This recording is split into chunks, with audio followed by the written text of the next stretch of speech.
Nafana ny adevitra manoloana ny fifanatrehan'ireo mpikambana eo anivon'ny antenimieram-pirenena sy ny prime ministre ary ireo membre ny gouvernemanta manoloana ny raharaha marany aresy.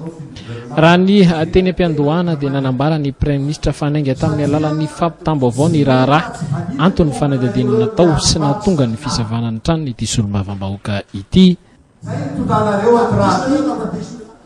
Fa amin'ny aina manjery isan'andro dia tonga amin'ny interpellation tonga eto. Rehefa tonga amin'ny interpellation zany fa masonareo solombavambahoaka rehetrarehetra tsy manda an'izay tsy nanda an'izay zavatra zay ay hatramin'izay ka hatramin'izao ary ny finiavanay dia ny isian'ny dialogue ino moa ny isian'ny tanjona fa tao anatin'ny fifanazavana nefa dia tsotra ihany no nambara ny solombavambahoaka tena mirenana ny omby ny solombavambahoaka ny akazo aby noho ny tsy fisiny ny pirofo eo ampelantanana ny gouvernemanta.